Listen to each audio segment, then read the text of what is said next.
comes around and before the D-Day, which is 8th March, comes along, there are different conversations we need to be having, especially when it comes to empowering women, especially those that are in business. How do we do that? Reports indicate that over 50% of small businesses are actually women-owned, but majority of these businesses are small businesses. The main issue women face is access to finances and different ways of running the business, like access to procurement opportunities from the government and so much more. So this morning we will be having a conversation regarding local funding and social entrepreneurship, that is women empowerment, local funding and social entrepreneurship. And I will be speaking to Dr. Joyce Namirimo Tamale, who is the co-founder and CEO of Capital Solutions Limited. Now, Capital Solutions Limited was established in 2014, and it's a social enterprise with the aim to inspire, transform, and also build capacity of social entrepreneurs. These include women and youth-led businesses. Good morning, Dr. Joyce, and I'm happy to have you. Thank you very much, Olive. It's my great honor to be here on UBC this morning. Thank you so much for having me. All right. Now, Doctor, there is a lot said about women-led businesses. Before we even start the conversation, there is the idea and the belief that women, whether married or not married, most of them are encouraged, business au katini. They are encouraged to start businesses that may not even see 10 years of their birthday, the 10th birthday. Just do something to make it look like you're actually doing something, but you're not growing. What's your perspective on that regarding the experience you've had working with women? Thank you very much, Olive, for having me this morning. Tamale Joyce is my name. And for the last 20 years, I have worked in spaces where we are activating women businesses, but most importantly, creating businesses that have impact. And that is the notion that Capital Solutions chose to work with. Women entrepreneurs, as you have rightly said, based on the MasterCard report of 2020, in Uganda, we all have an entrepreneurial spirit. And we have seen that over 40% of the businesses running, especially SMEs, are owned and led by women. And therefore, we have started, we have nurtured, but what is the biggest challenge is scalability. How do we move from the smallest micro business, taking it to the next level? That is where we stagger as women, and that is where the solution of helping women going to another level is coming from. Okay. Now, let's look at Capital Solutions. What inspired you to start on social entrepreneurship and having women as your main focus? Okay, thank you very much, Olive. I'm greatly passionate about social entrepreneurship. As an accountant by professional, I mastered and worked with a civil society organization for quite some time, and we were doing great stuff. However, the biggest challenge that I really faced in my leadership, in my work with civil society organization, was always the funding. And you would always depend 99% on grants from different partners. And so that would stifle your scalability, your reach and impact. So, you would have a grant starvation from time to time. And so as I proceeded into my work, into my MBA and also my PhD, I realized we needed to look at financial sustainability and resilience for such great organizations. And that is where the notion of social entrepreneurship came from. And we studied, of course, from those who were there before us, like Bangladesh, Indonesia. Those are great social enterprise business models. And we said, starting a social enterprise is the best way to sustain what we do in the communities in a long term. And so Capital Solutions, when we started, our agenda is to inspire, transform and build social entrepreneurs, especially those that are led by women and by youth. And so what does it mean for you to run a social enterprise? For me, a social enterprise is literally a business. I must say it's a business, but it has to have the three notions. One, it is solving a community problem. And it has to be in an innovative way, and it must be able to have a bottom line, which is profit that can sustain what you're doing as a good job. Thank you. All right. Well, if you're a woman and you're just joining us, I believe this conversation just got started. As women, we've had many advising us to get into business, to start businesses. But then, like Dr. Joyce said, many women have the biggest challenge being access to finance. And of course, information as well regarding opportunities like procurement from government. You'll find that 1% of procurement opportunities are given to women. And who is getting the 99%? The men. So this conversation is very important, and if you have any questions, please reach out to us on WhatsApp number 0709-602-592. You can also send a direct message. The number is also displayed on your screen. If you're on X, the hashtag is UBCGMU.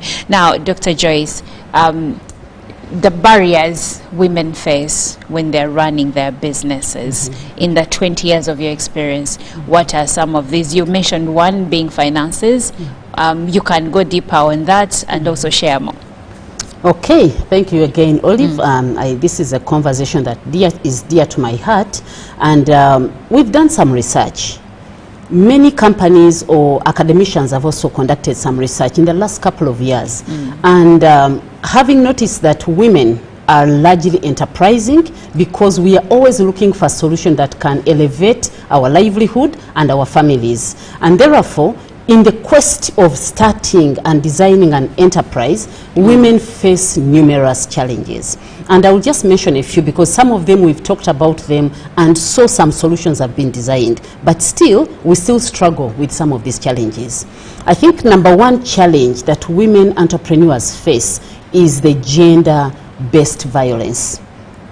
Gender-based violence is coming from several perspectives. We did a research with UNCDF, and we noted that 60% of women in northern Uganda are still facing a lot of gender-based violence. And when a woman starts a business, however small it is, she will always get battered, she will always lose her money because somebody else is asking for the money. And that stifles the business from scaling. And so for me, gender-based violence is critical, a problem that women entrepreneurs are facing.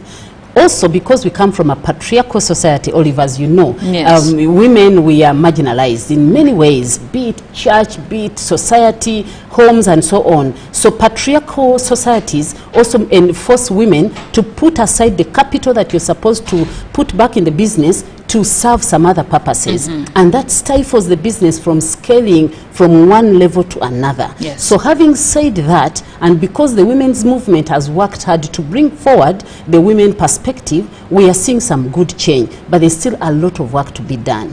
So the other tough challenge and a solution that must be grown quicker than longer is the issue of access to affordable finance. When we talk about affordable finance, we imply a lot of things. I'm seeing so many commercial banks coming up with products for women, but some of them are literally not what we need as women entrepreneurs. So things to do with collateral-free finance is what we need as women. Because most women do not have land, they don't have houses. Exactly. Yes. We do not have any of those things, believe you me. Women are married to rich men, but they don't have anything to touch your hand on, They don't including even a own table. cars. Exactly. They drive. You're driving a beautiful car, but they ask you for collateral and a car card. You literally have nothing against it. So that also stifles you from even accessing 1 million to put back into your business. For me, we need more of those solutions, as I will share, that will enable women access some capital without asking for collateral. That is a huge challenge at the moment. The other problem that women entrepreneurs are facing literally is access to networking opportunities. Much as we see there's a lot of conferences, opportunities for people to go out and converse and so on, not many women have that. And so we realize that we need to open up spaces where women feel free to go and exhibit, talk about their products, even gaining their own self-confidence and putting a brand out there. Because sometimes I've learned in business, people buy you, buy Olive, buy Joyce, buy anybody else. So if they don't know you, sometimes you struggle to explain what is in that product. So we need more spaces, more networking spaces to allow women speak up and also talk about their products. And also issues of soft skills to do with systems, governance. I speak every day that even if you're starting a small business, identify a small board, a small governance that will put you on accountability. That should be number one, because you say, I've opened up my shop and I'm not accountable to anybody. So you must have somebody where you're forced to prepare a small accountability, a small report, and somebody asks you questions. That is what women businesses need to have: better systems, good corporate governance, and be able to move the whole of your small business from one level to another. All right. And Dr. Joyce, what would you say is the role empowering women entrepreneurs? What role does it contribute to the broader economic growth of Uganda? Thank you very much, Olive. Definitely. There's a notion which usually says, when you empower a woman, you have empowered the entire nation. Give her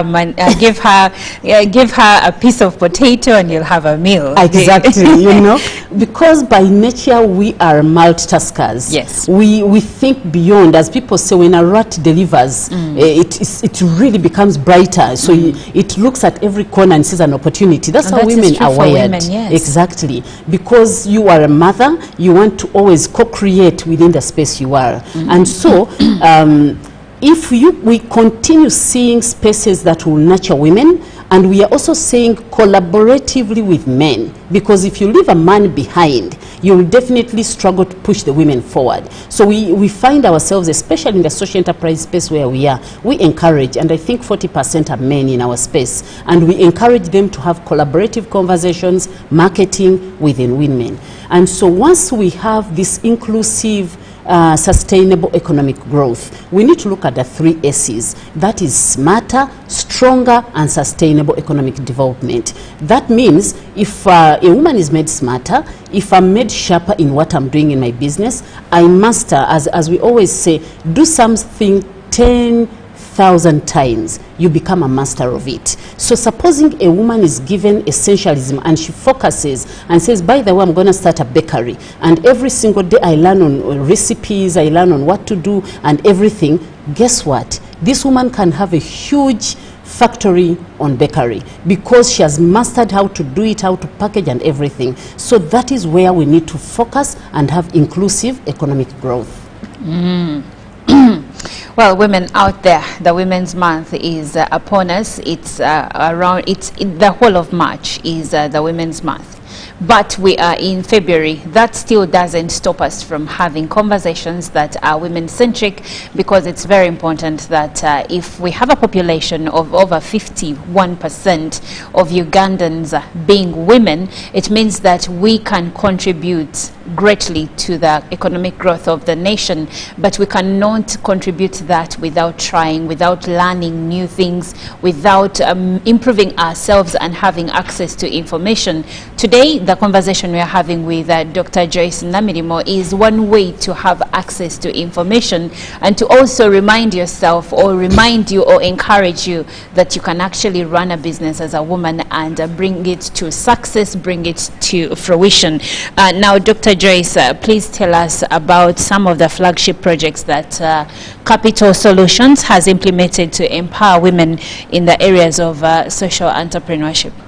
Great, thank you very much. I think, first of all, I would like to appreciate some of the good works that have happened, run by some of the government ministries, as well as some of the civil society organizations out there. We do appreciate and we collaborate with them. As Capital Solutions, our emphasis being on social entrepreneurship, really looking at women enterprises and youth, we have come up with some innovative solutions to these. And I think so far we'll just emphasize the 3 that to me have given great impact, that have seen women scale from one level to another.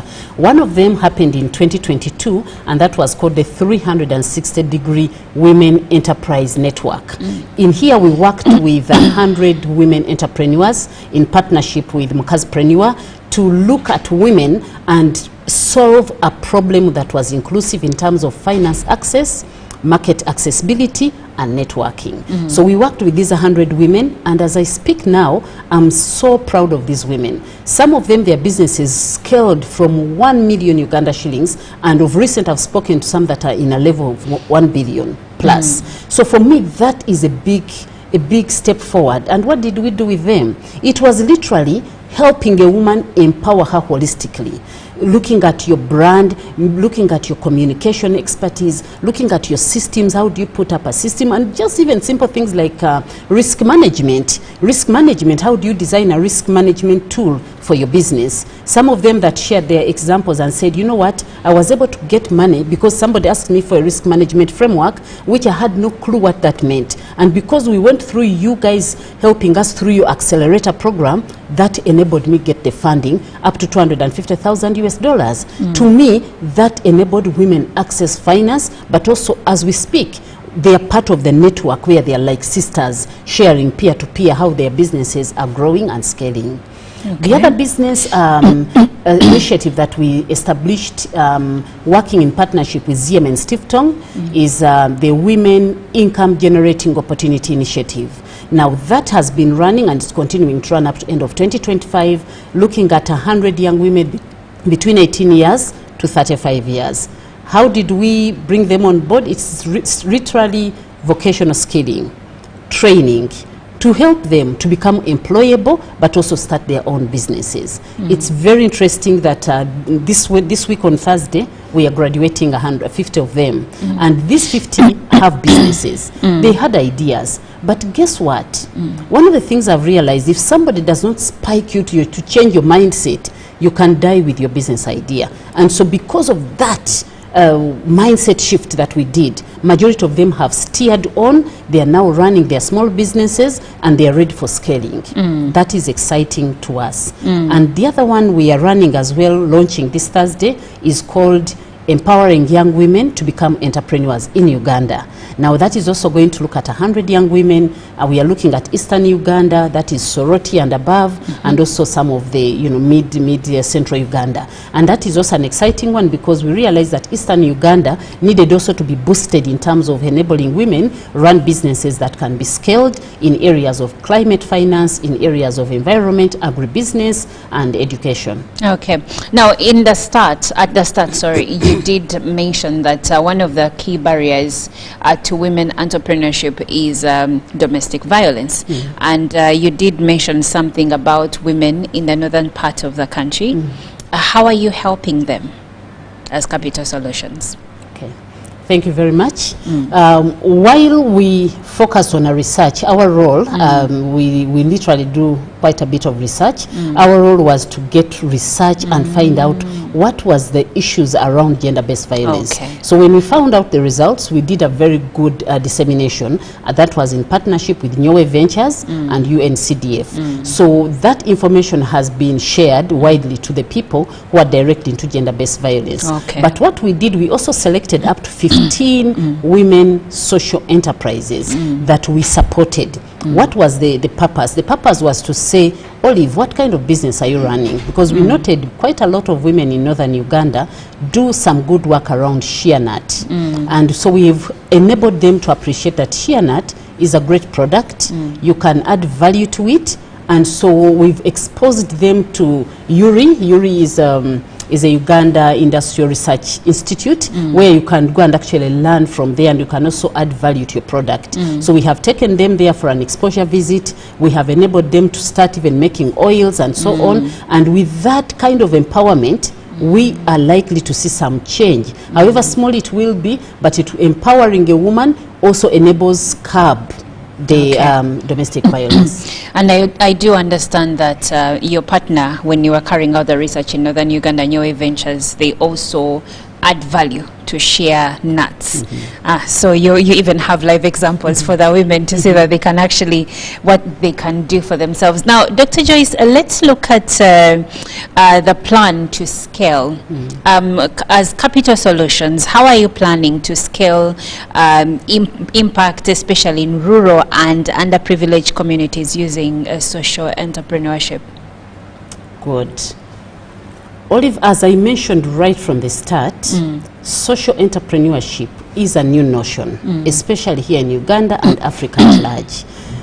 Every young person is interested in sustainability. businesses are being pushed to put sustainability at the core of their work. And so we noted that as what the center of what we do as Capital Solutions is extremely important for the future of the economic growth of Africa and Uganda at large. So what we are doing is to enrich, to deepen the understanding of social entrepreneurship as a solution to local resource mobilization. Gone are times when you start an initiative and you expect funding from international spaces. Yes. Reason being is that everybody is struggling, including international level. Yes. The funding has come down, especially because of COVID-19. So we are trying to say, what other methods can we do to be able to solve our community problems by ourselves? So the agenda here is going to be creating a lot of understanding, a lot of awareness, including this conversation with you. Then secondly, we are going to deepen our research. We know that research is much needed here, because once I have data, I can co-create any solution. So in partnership with some universities, we are already doing some good researches with Makerere University, with Shubruk University in Canada, to strengthen and appreciate what does social enterprise mean to the NGO sector, to the women, to the youth. So that research deepening is going to be a deep one. Thirdly, capacity development. We have trained over 12,000 people, enriching them and creating their mindset to co-create business ideas from the communities. We are going to scale that. We will do a lot of capacity building in terms of soft and hard skills to enable people start businesses, not start and close, but start and steer on. The research which came out in 2021 on social entrepreneurship showed that even when COVID happened, it was actually social enterprises that remained on the road when others closed. Reason being that I've started a business with passion, I've started a business that I love, and so I'm going to continue with this business and keep it going, regardless of whether it makes profit, but as long as it's able to solve the community problem. So in that area, we'll scale. And the fourth and last one is access to finance.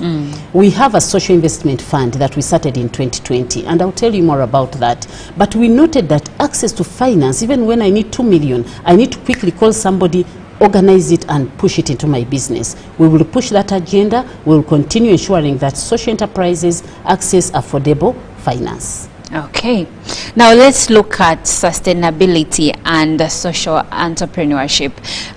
What would you say? What does in social entrepreneurship? What would you say is the meaning of sustainability, and also ESG? How does it apply in the case of Ugandan businesses, especially those by women? Okay. Well, when you talk about sustainability, when you talk about ESG, yes, everybody in a boardroom of a corporate company will wake up because their antennas will go up. Why? It's needed. It's a buzzword in the boardrooms. And so sustainability to me implies looking at the long term. How do I move what I'm doing for a long haul? And this includes three things.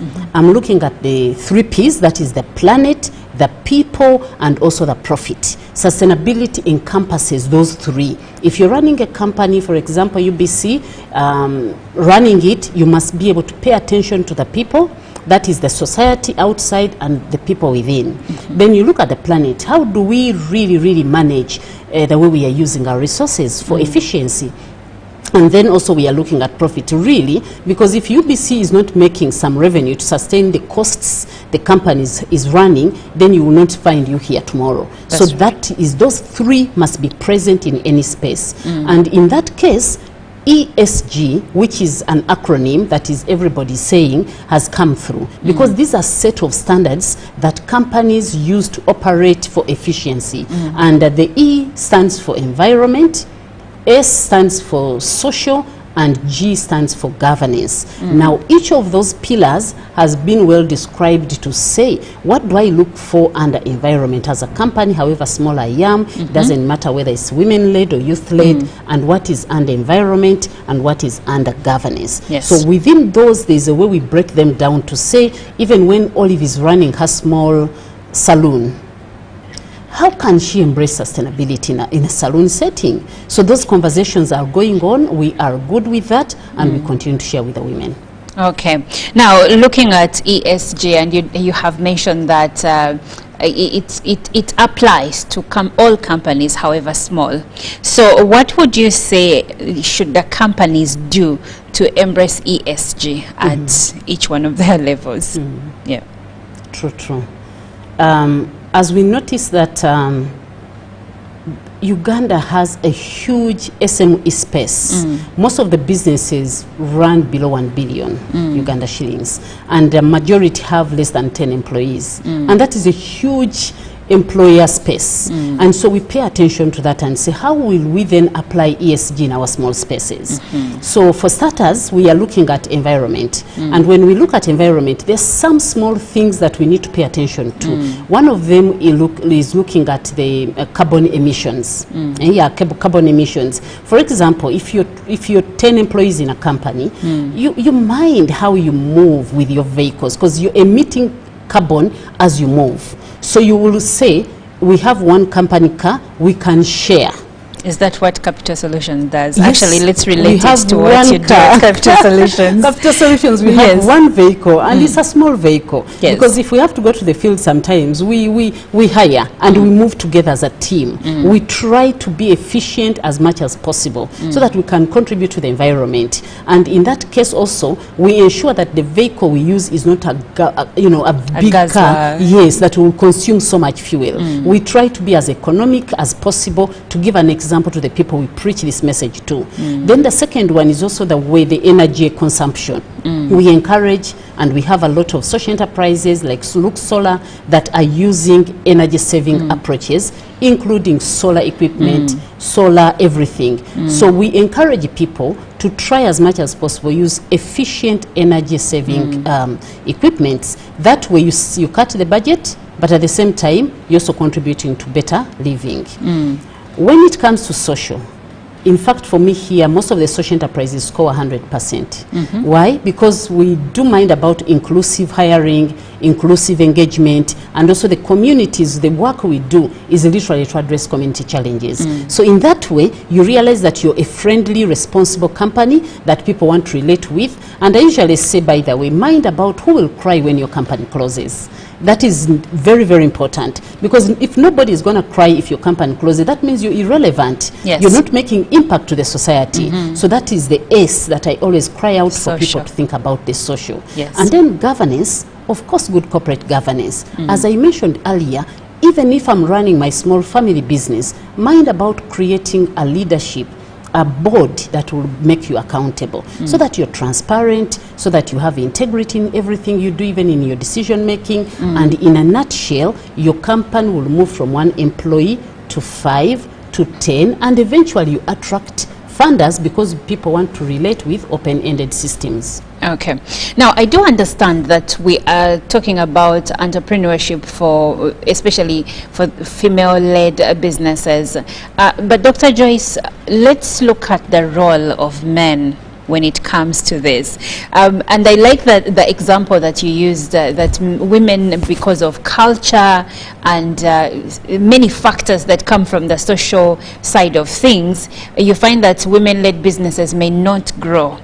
And this has a lot to do with the men in their lives. So how are you handling the men to make them understand that it is important for women to A, be in business, and B, to have successful business ventures? That's a very interesting question, by the way, and a very deep conversation. Because on one arm, we are saying, how do we involve men to ensure that women have successful businesses?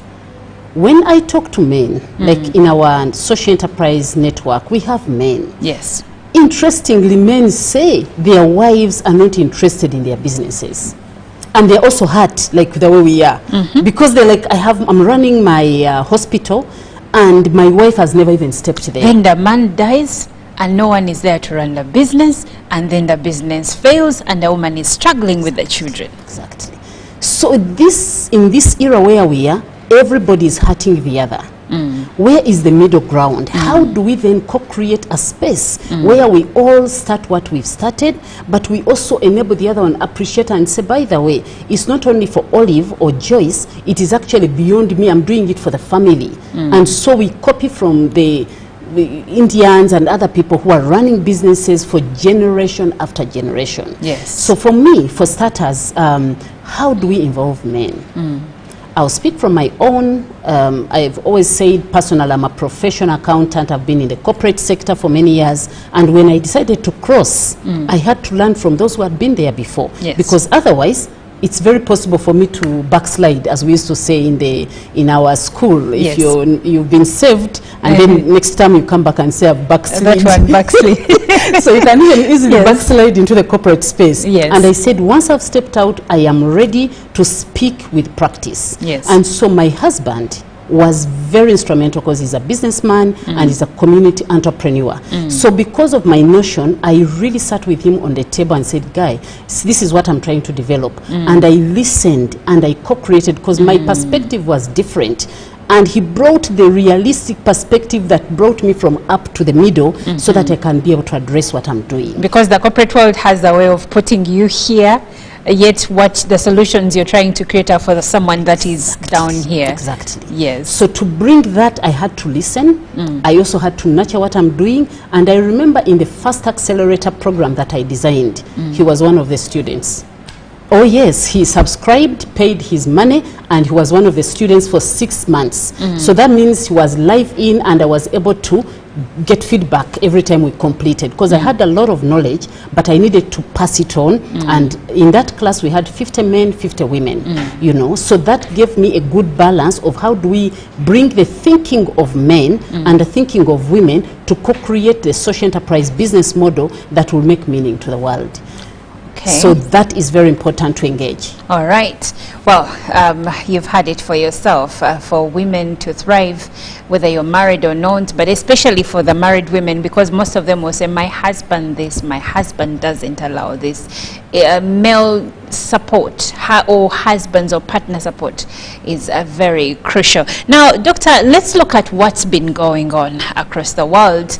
I believe that different countries, but let's look at Uganda, we are facing the pressure of aid cuts from different global organizations. The US just did us a number. Since the 20th of January, we have seen different cuts and cuts here and there. So when you look at that, the closure of major funding bodies globally, what innovative approaches can you propose to civil society organizations to increase local funding opportunities to scale their reach?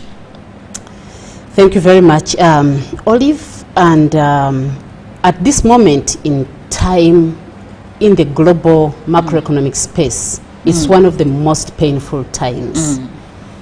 Nobody saw a drastic drop of a big tree in the forest as quickly as it has happened. Yes. Many large international and national organizations have been caught unawares. Very. This risk is big. If you look at it 360 degree, we should look at it the way COVID came. That's right. Because most of the people see it from afar, but it will eat backwards. Actually, some people think it doesn't concern them. It's not going to affect them. It will. In the short run, unless we come off very quickly with brilliant and innovative ways, it may have a huge drastic impact. Why? Unemployment. Some of these partners have been like the third employers in the country. So where will people go?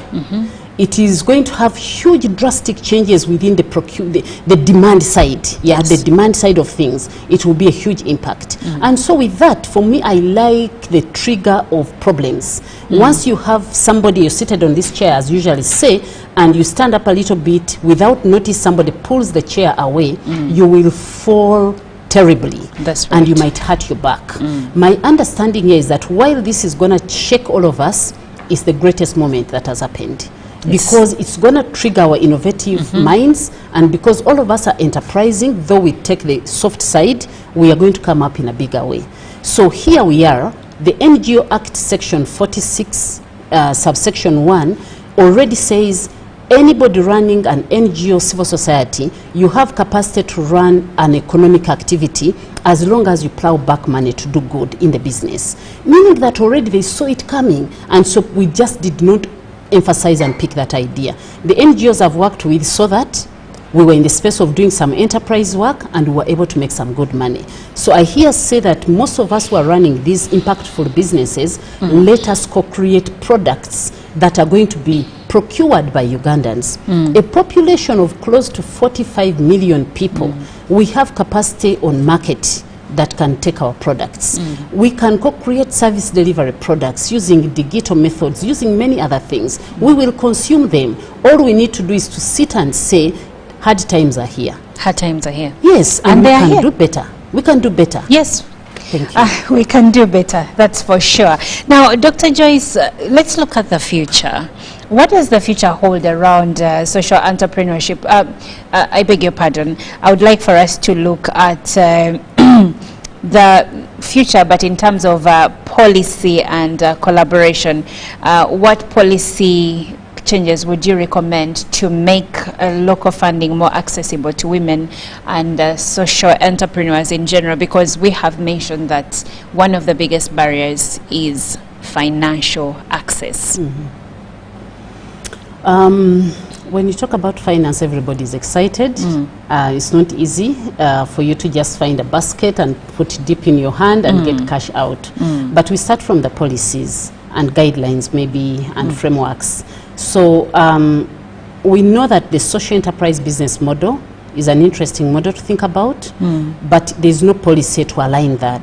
At the moment, yes, we are moving forward with it, but we are starting to work on a policy. And we've already engaged some Ministry of Gender, Ministry of Trade, and some other enterprises to say, why don't we co-create a policy that will be able to govern the social enterprises? So it's work in progress, and we believe with the support, with government coming aboard, with the private sector, we will be able to get a good policy. And within that policy, we will also be able to break down the affordable finance models and approaches that social enterprises can pick on.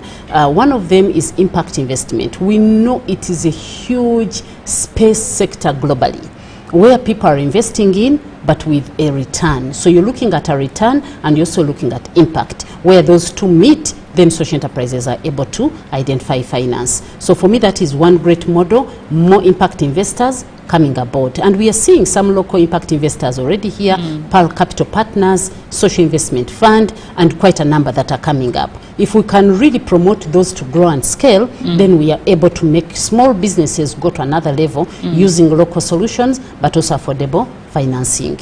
All right. Now let's have a look at some of the views that have come through. And the first one is in form of a question. This is from Pastor Edgar Etiang. And he asks a direct question. Do you work with men as well, Dr. Tamale? The answers should be a bit short because time is of the essence. But yes, do you work with men? Absolutely. We work with men, as I mentioned, in our social entrepreneurship forum. 45% of the members are men. Okay. Yeah. Well, the next question is from Lydia Okumu from Mokono, a chairperson of Chiunga Youth Forum. And she says, I do empowerment on youths, but we are growing CBO. So have been following the conversation. But how can Doctor support us, please? We really need that. Very much interesting for the Youth Forum in Chiunga. Well, for starters, we are promoting social entrepreneurship right from the grassroots. So we are willing, if you can be able to check on our website, www.capitalsolutions.ug.com. That will be able to help you get more information about social entrepreneurship.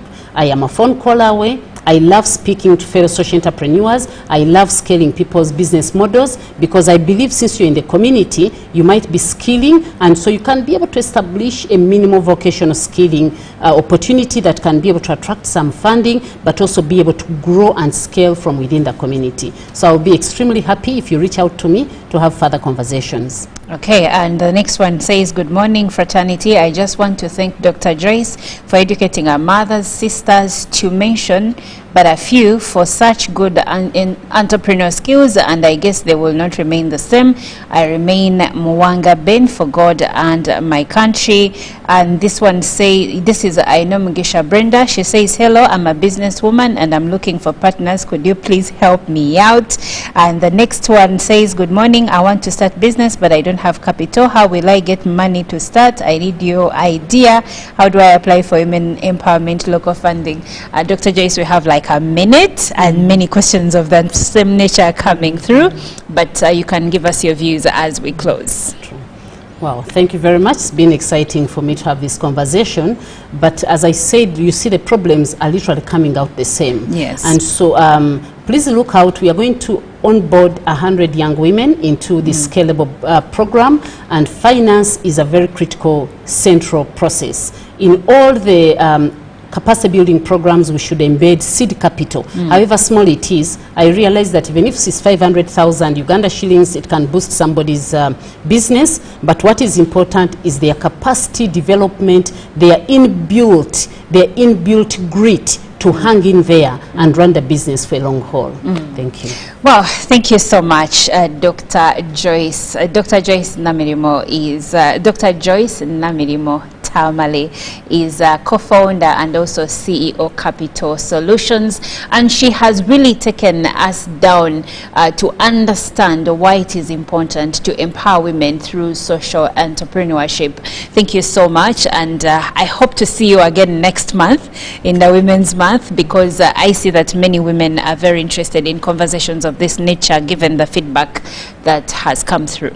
It's been a great honor for you to have me here, and it's been lovely to share the social entrepreneurship as well as women empowerment. Thank you very much.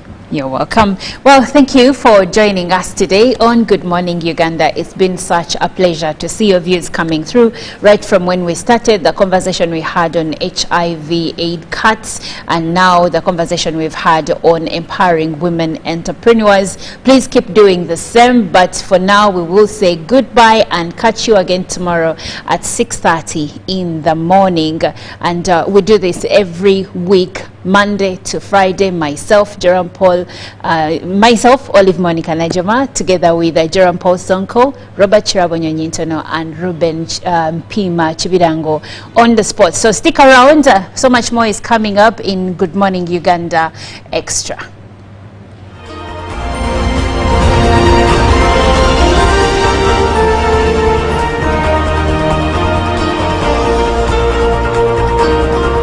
Of the day on UBC.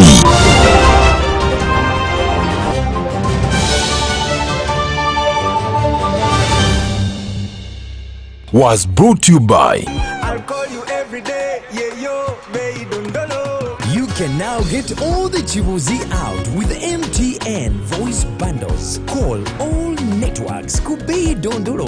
Buy a 25-minute voice bundle for only 1,000. Or buy any daily voice bundle of your choice. Dial *100 *21 hash and select daily, or use the My MTN app. When we talk together, we are unstoppable.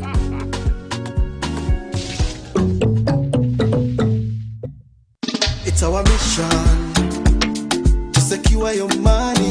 Protecting your money is as important as earning it. It is for this reason that the Deposit Protection Fund of Uganda, DPF, was established by the Government of Uganda to provide deposit protection to customers of regulated financial institutions. In the unlikely event that your commercial bank, credit institution or microfinance deposit-taking institution fails, the DPF will pay you up to 10 million Uganda shillings. Keep your personal information such as national identification number, mobile phone or an alternative bank account updated with your banker. Terms and conditions apply.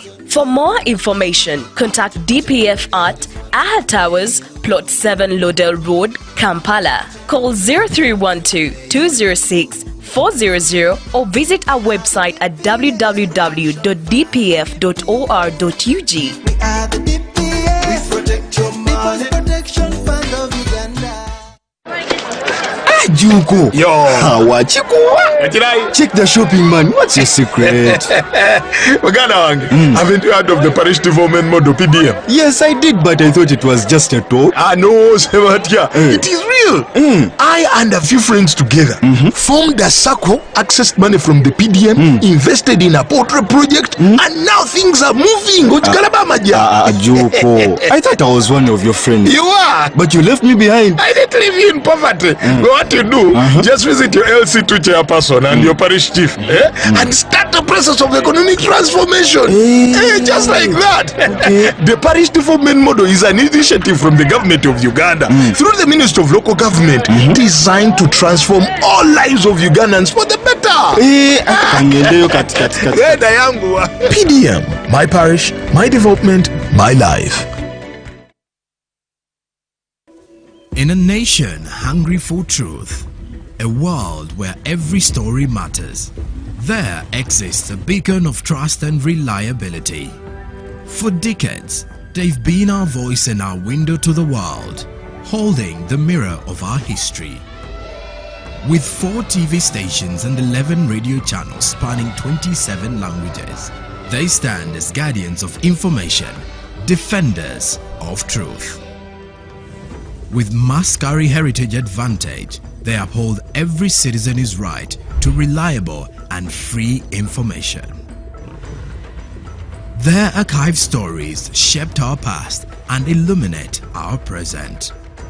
Yet now, as new challenges arise and the world evolves, their mission faces its greatest test yet. Be part of our journey and let's navigate the unknown, uncover the untold, and safeguard our future together. Tune into your public broadcaster, for it is the intersection of trust and truth. Because to UBC, your story, every story, and every voice matters. UBC, inspiring Uganda.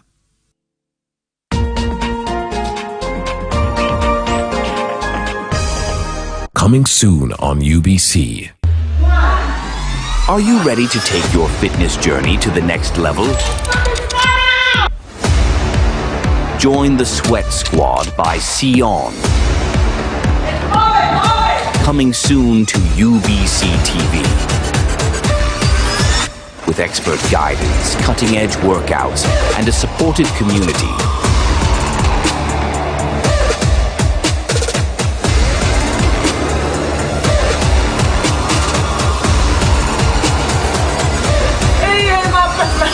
You'll be unstoppable.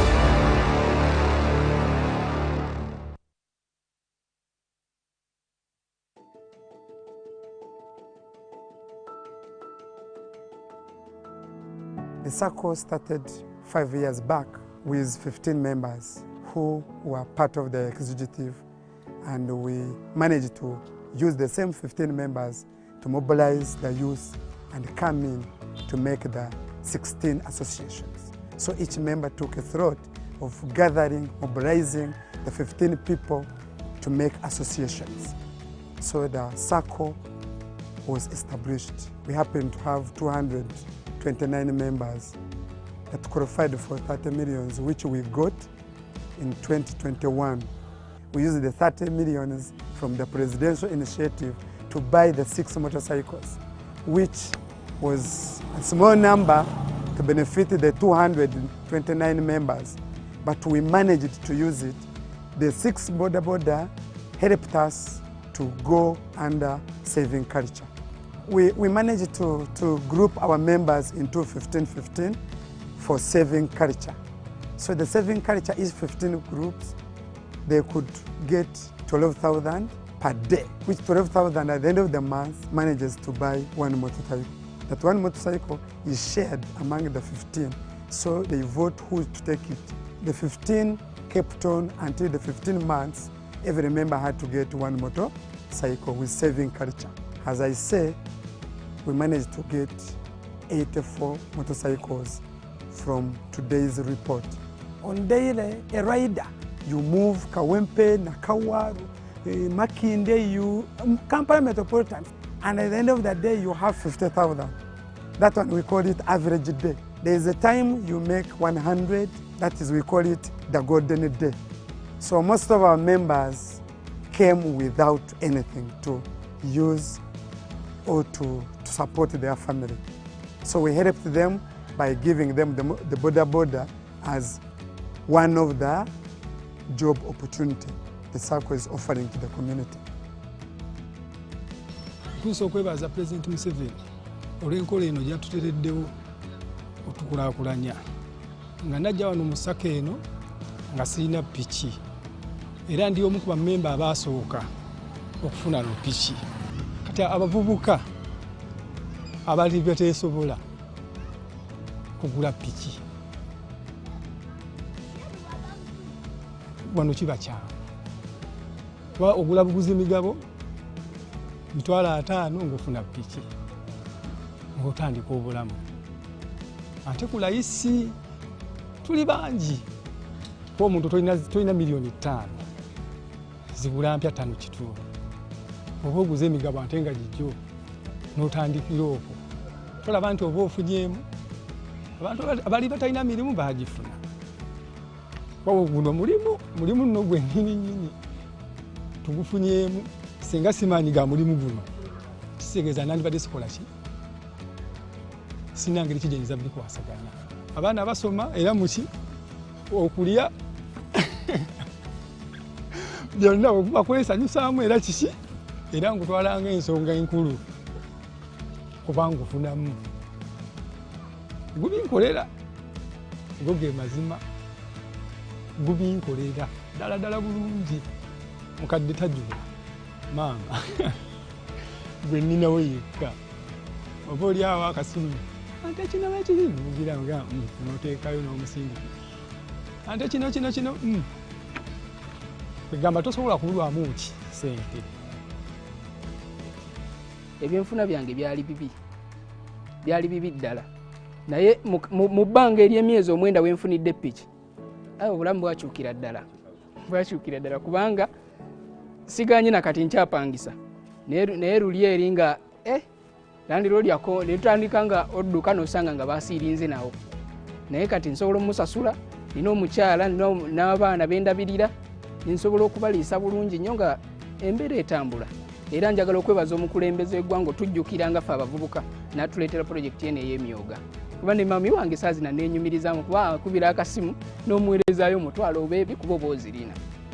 Njagala otwala omukisa guno okwebaza omukulembeze w'eggwanga olw'okutulowoozaako nga ffe abavubuka n'atuleetera pulojekiti y'emyoga ne tutandika okufuna ku mirimu ne tufuna ebyokkola twabeerangawo nga tulina byakkola tutambula butambuzi nakuzzabuza misango naye kati okuva pulojekiti y'emyoga ye yajja kati tukola era sente zaffe tuzirabako era olw'okuba nti nasiima nze ng'omuntu nasalawo n'ekifaananyi kya President Museveni kitambuze mu Kampala yonna mwenkolera okubalaga nti President Museveni yantuusizza ku kino kuba nenkolera sente zange era nzifuna era nzirabako.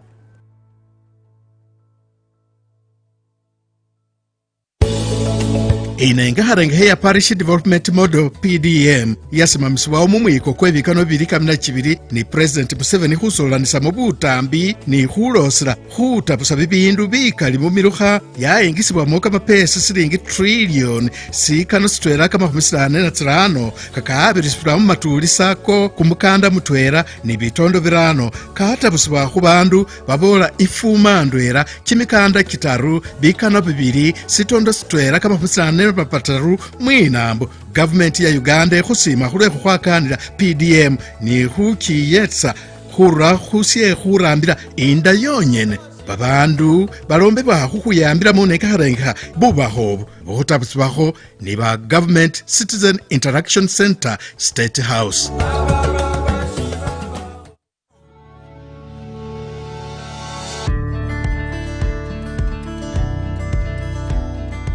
Our program of poverty eradication is a must. We want everybody to be involved. Through the parish development model, Ugandans are starting small but impactful projects to improve their livelihoods. When we give 1 million, we know it's not enough to do many things, but it's a starting point. I'm a PDM beneficiary, a farmer. Your Excellency, I was given 1 million Uganda shillings from Kobil Kawo PDM Sako. Your Excellency, I got 20 bunches from my small piece of land sold, got 400,000, put in the PDM farm, Your Excellency, in the PDM money, Your Excellency. I bought a cow of 1,400,000. In 1 year, 100 families in the parish get. In 5 years, 500 families would have got. We were the first people to receive money from Nakaprepret. I received $1 million. I rented 4 acres of land and I was able to harvest 14 bags. So really this 1 million is enabling somebody to start something.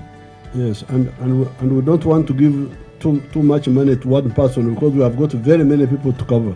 The parish development model empowers the people, focusing on lifting up the masses and creating opportunities that ensure prosperity for all.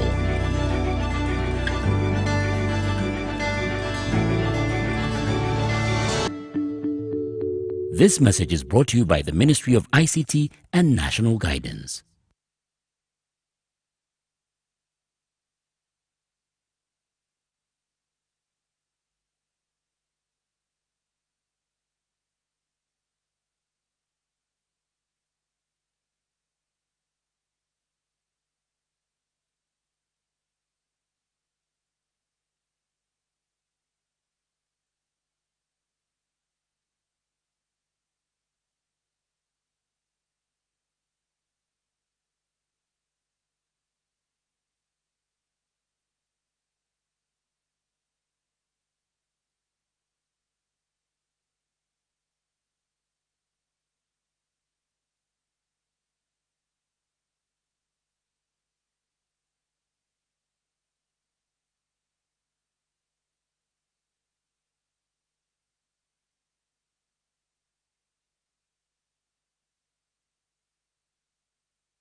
Juko. Yo. Check the shopping, man. What's your secret? Haven't you heard of the parish development model PDM? Yes, I did, but I thought it was just a talk. No, Sebatia. It is real. I and a few friends together formed a circle, accessed money from the PDM, invested in a poultry project, and now things are moving. Juko. I thought I was one of your friends. You are. But you left me behind. I didn't leave you in poverty. What you do, just visit your LC2 chairperson and your parish chief and start the process of economic transformation. Just like that. The parish development model is an initiative from the government of Uganda through the Ministry of Local Government designed to transform all lives of Ugandans for the better. PDM, my parish, my development, my life. In a nation hungry for truth, a world where every story matters, there exists a beacon of trust and reliability. For decades, they've been our voice and our window to the world, holding the mirror of our history. With 4 TV stations and 11 radio channels spanning 27 languages, they stand as guardians of information, defenders of truth. With Mascari Heritage Advantage, they uphold every citizen's right to reliable and free information. Their archived stories shaped our past and illuminate our present. Yet now, as new challenges arise and the world evolves, their mission faces its greatest test yet. Be part of our journey and let's navigate the unknown, uncover the untold, and safeguard our future together. Tune into your public broadcaster, for it is the intersection of trust and truth. Because to UBC, your story, and every voice matters. UBC, inspiring Uganda. Live from UBC Studios in Kampala. This is Good Morning Uganda Extra.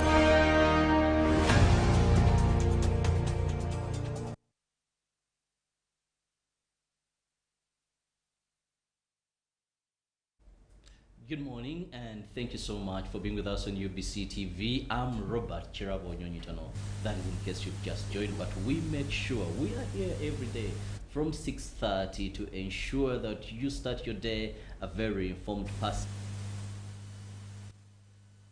Locally, plus a few light moments here and there, because we know sometimes nights are very dark.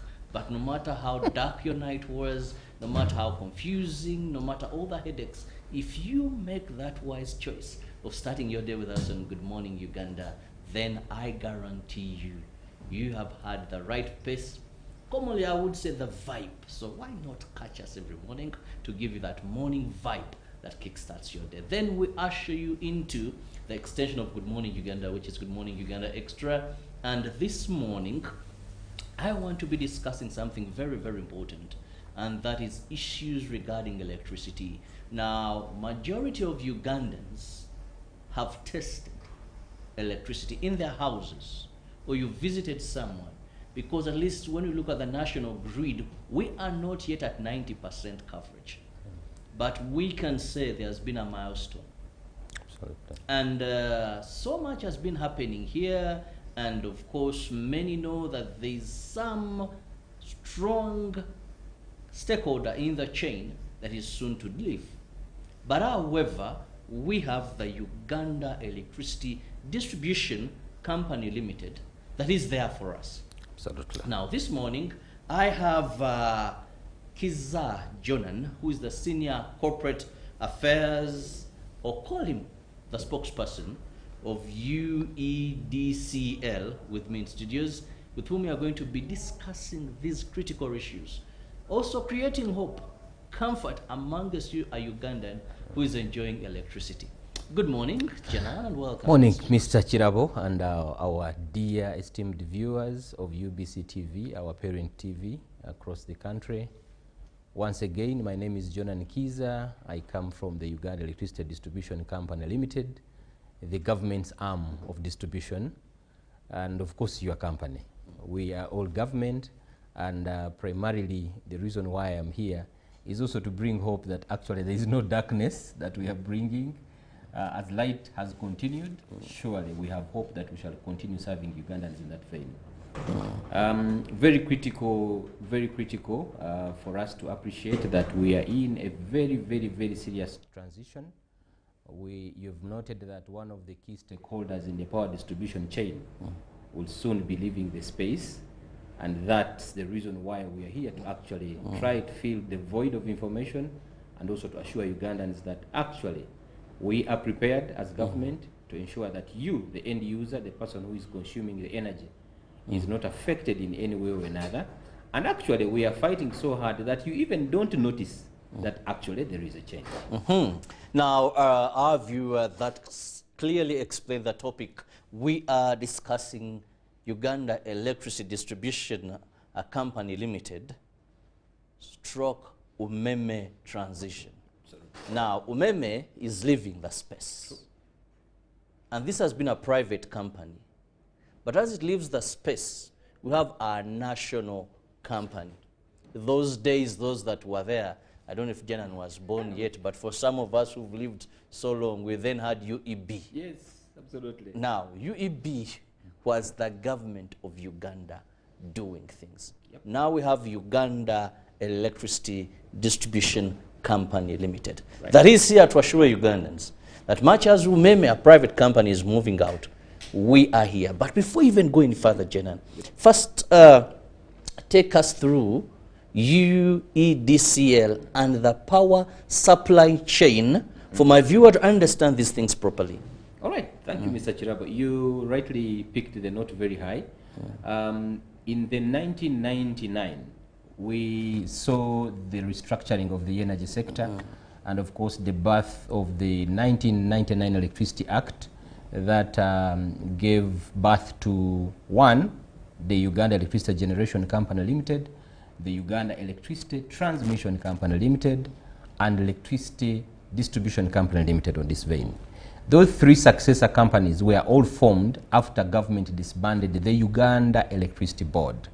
I was awake to those facts by that time. I may not have been very old, but at least I know I was in the conscious age, and I can rightly recall what times we were in at that time and where we are right now.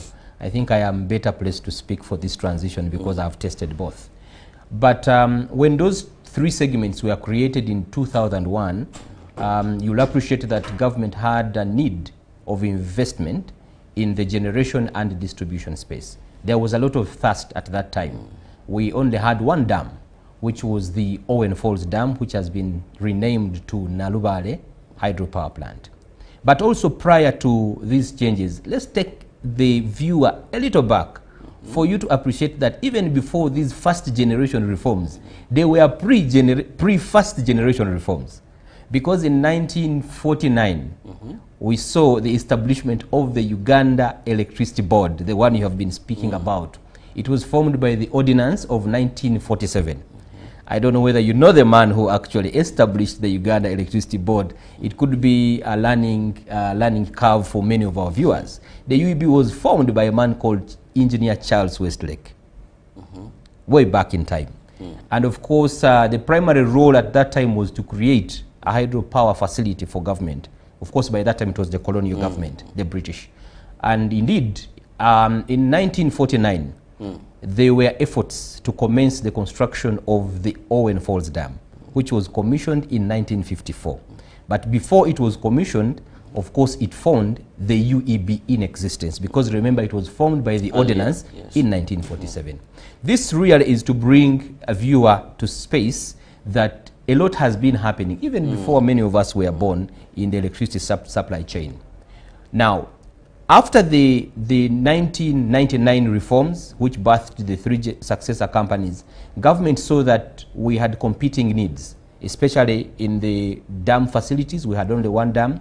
And also on the side of distribution, we had a total customer collection of about 236.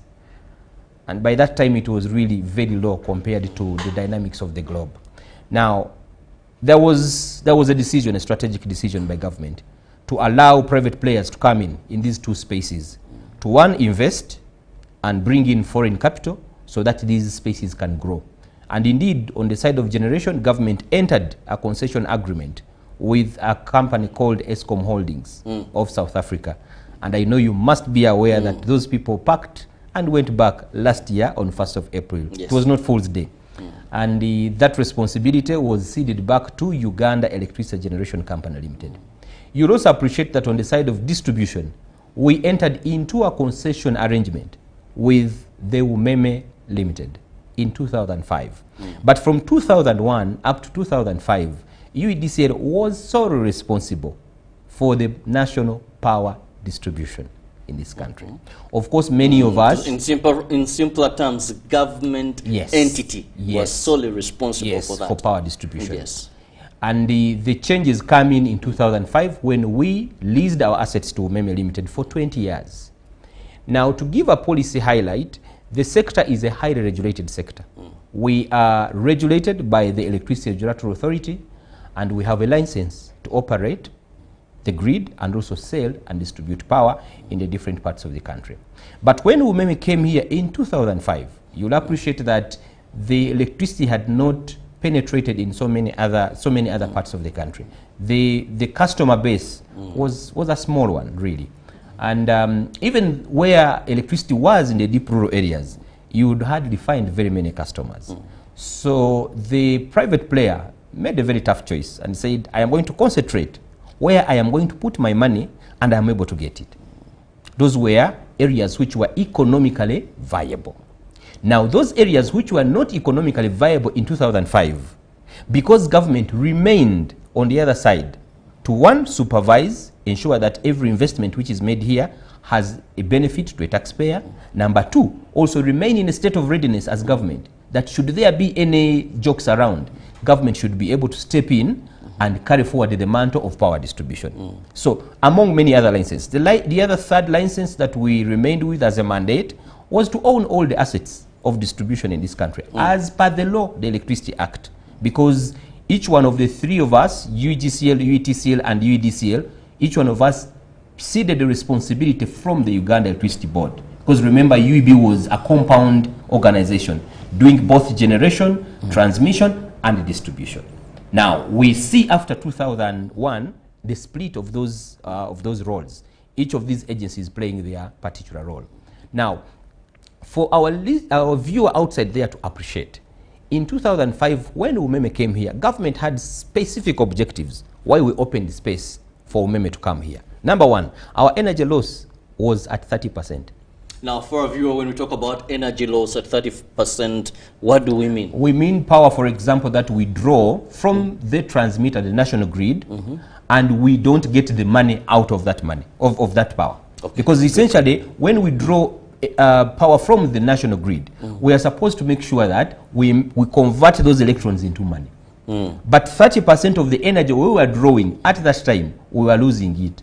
You were not paying for it. And basically, to paint our viewer a clear picture, is many people were consuming energy that they were actually not paying. And you'll also appreciate that by that time, the metering environment we had was post-paid, where somebody would come, read the meter, go back and prepare the bill, and then come back to chase you to pay. And most times we would not find those people there. So the losses were so many. Disconnect them. Disconnection, yes, but you have also lost. Yes. Yes. And also, because of the other losses which are associated to transmission of power, distribution of power, also compounded into 30%. But also the collection rate at that time, in 2005, was falling short by about 58%. So you can imagine how these segments were surviving at that time if you had 58% of the consumers not paying for what they have utilized. And then, of course, we also had a burden, a fiscal burden, that government was drawing money from its coffers to invest in electricity. All that was not hygienic. Looking on the side of numbers, the customer numbers, by that time as we handed over to Umeme, the numbers had grown to about 236,000. And looking at the demand at that time, these numbers were few. And what was really compelling these numbers to be very few was the aspect of investment, because we didn't have adequate investment in the segments that could attract these numbers to come and basically improve over time. So, have we achieved those objectives over the years? That set of discussion that I'm discussing is the first generation reforms, where we saw the splinter of companies, we saw the coming on board of private players in the energy sector. And then, of course, we also, I think this also, Mr. Chirabo, is very important for our viewer, that time we only had one dam, the Oil Falls Dam. Yes. Of course, later government added on Chira, and then, of course, we are seeing government really taking the biggest share of the generation facilities in the country, because we have 4 power plants today as we speak, including one of the biggest power plant in the land, the Karuma hydropower plant, belongs to government of Uganda. But on the side of what government wanted to achieve, on the generation segment, you will appreciate that today we have more than 47 hydropower plants in the country, 20 years down the road, which implies that we have actually moved. And on the side of distribution, you'll appreciate that in terms of the customer penetration, today we stand at about 2.5 million customers, 20 years down the road, from 236 up to 2.5. When you look at the energy loss, today we have a very convenient way of paying power. It's a prepaid environment whereby you pay for the energy that you can use. Today it is not so quick for a consumer to tap into power that he has not paid for. You have your 50K, you load it, and once it is done, it is done. It is your problem, really. You can only consume the energy your pocket can stand for. So you see that is really a very positive trajectory from where we are. And when you look at the fiscal burden, this sector is self-sustaining. We draw our money that sustain the sector from the end user. Yes, it's really the dimension of we pay what we draw the resources from the revenues that we collect from you who consumes the power. We are no longer we are no longer pegging our stress on the consolidated fund. So, which is really a very positive trajectory, and it accounts for the reason why the energy sector of Uganda on the African continent has been always ranked #1. Our regulator is the #1 for the last 5 years. She has been the best regulator on the African continent. And it is to say, not only her, but you see, she's holding the other players downstream. So we are compliant, really, in lack of a better term. So that really creates for you an impression of where the sector has come from and where we are today. Now, let's also look at the other reforms in the second generation. Yes. Because you've given us a fairly interesting journey for the first generation. Of course, our poke holes later on. Right. But let's first go now into the second generation. The second generation reforms really are focusing on the bigger government reforms. You'll appreciate that government is trying to consolidate some agencies, some departments, and ministries to ensure that, one, we reduce on expenditure, but also we improve on services. Now, the reforms in the energy sector are not an exception. On the side of the energy sector, we have had, over the last decade, we have had about 5 private concessionaires who have returned the assets back to UDCL. 2017, we took back assets from a company called Fadisalt Engineering Limited. It was supplying power from the other leg of Bulisa in the oil graben up to the areas towards the border of Tanzania, that entire leg. Then we took over a company called BEX, Bundibujo Energy Cooperative Society Limited. Very fantastic. Actually, UBC has been covering these stories over the years. We took over that area in 2021, just at the exit of COVID. We were able to turn around things there downstream, and business has not really failed. In 2023, we took another company called PACMEX, Padera Beam Multipurpose Energy Community Service Limited. That company was supplying power in the Acholi sub-region up to Karamoja. I know you may not have reached there, Mr. Chirabo. I've been in Karamoja, actually, in a number of districts there. Up to Kabong. Yes, that and Nusaf. You remember Nusaf? Yes, perfect. One of the and really, to speak to you about these reforms, 2024, last year, we took over 2 private companies.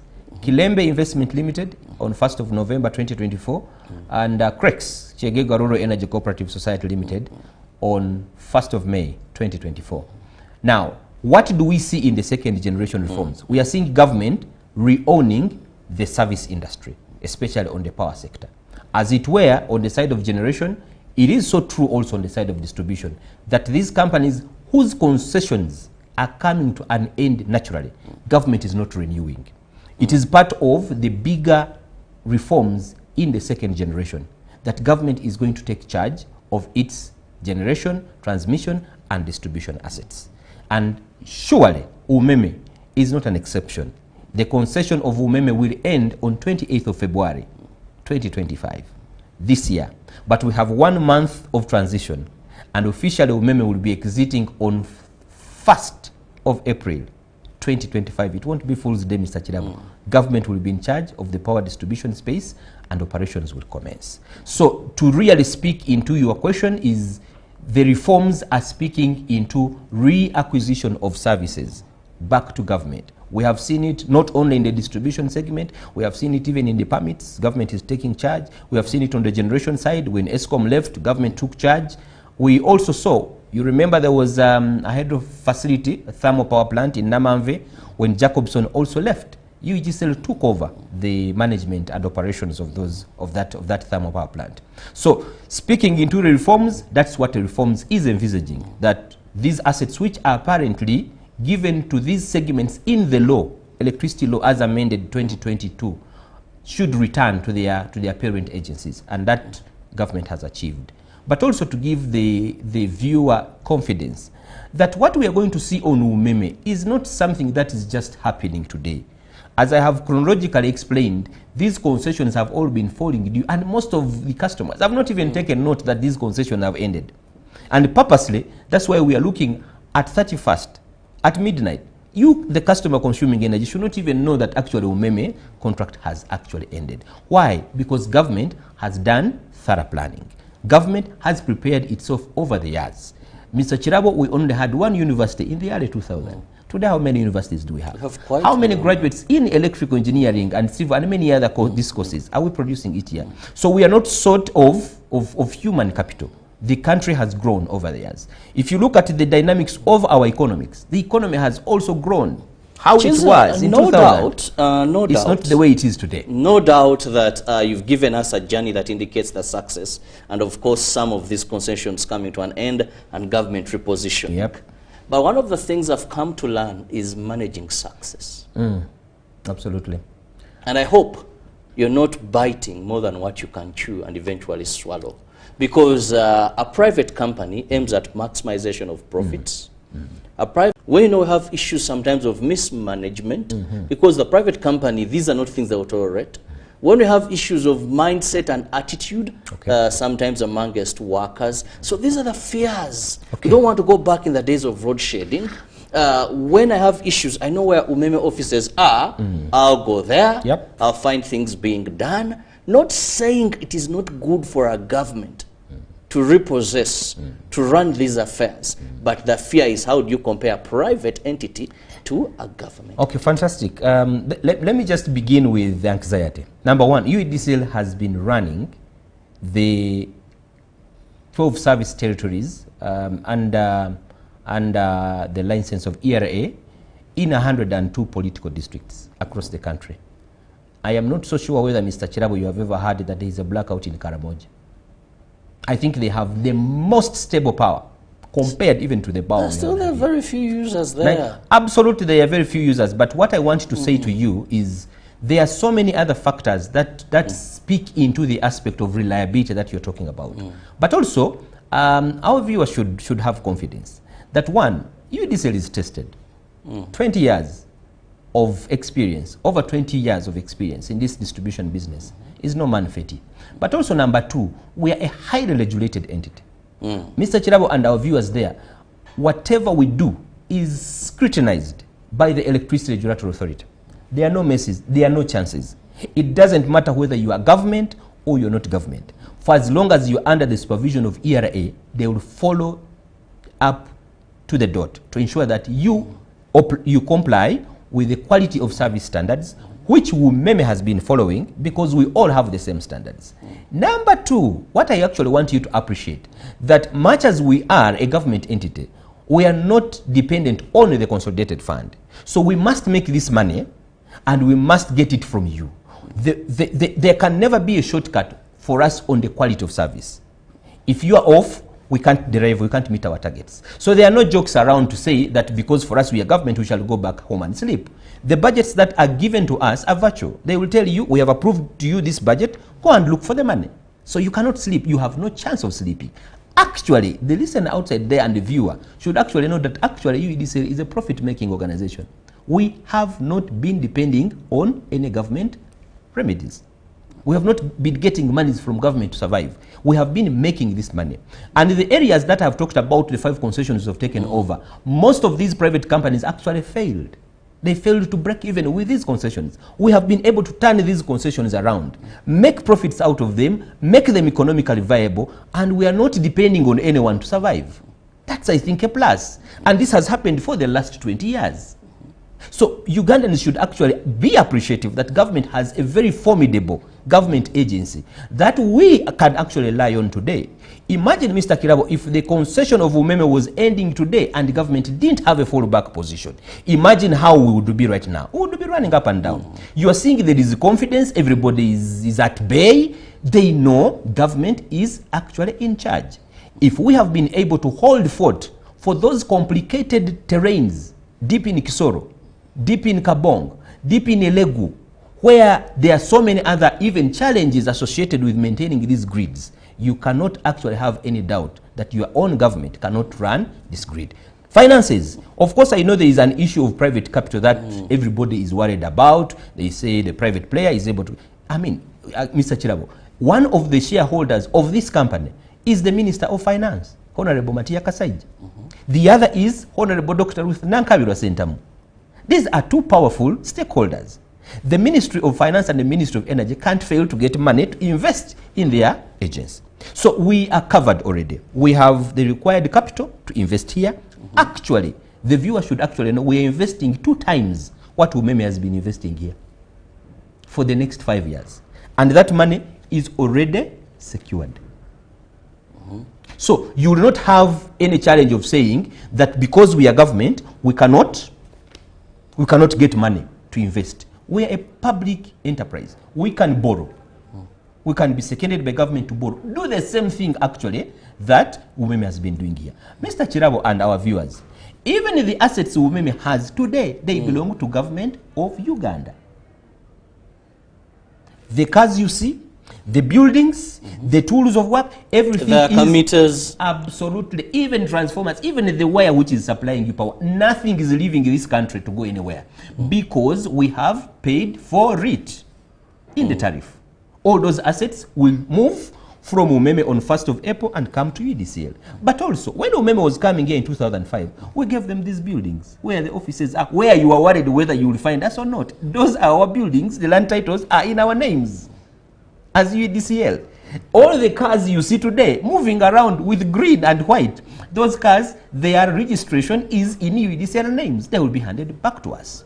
Now, the assurance that I need to give you is even the workers there, there is already a strategy within the concession agreement that we have with Umeme that in the last 90 days towards the end of the concession, the electricity distributor shall give an opportunity to workers in Umeme.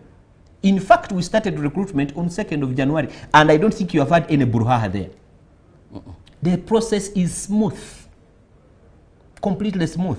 We are onboarding staff from Umeme. We are filling our expanded mandate to continue serving you, the person who is utilizing our energy. This is steady. And I want to assure you that even for the other 5 concessions I talked about, the first priority we have always been giving are the workers in these concessions. We don't recruit out. Why? We don't want Ugandans to go home without an income. It's a strategy of government to ensure that everybody is covered. They have employment. If you look at the first generation reforms and the second generation reforms, you will see an aspect of employment opportunities being created. In the first generation reforms, UEB workers lost jobs. In the second generation reforms, all of them, Ugandans have been earmarked to retain jobs. And whoever has had the right qualification, the right experience, and of course, very important, integrity, they have sustained and retained their jobs. It is the same thing we are doing for women employees. Well, I must cut you short. I have to go for a commercial break. But when I return, I still have Janan here. And it's all about understanding better this transition that is from Umeme going back to Uganda Electricity Distribution Company Limited. Our own, I must say, that he's going to be running the affairs. He's saying no need to worry. Absolutely. Everything is catered for. It is only just going to be this going out and returning everything to the government entity to run the affairs of electricity distribution. Let's go for this break. We'll return shortly.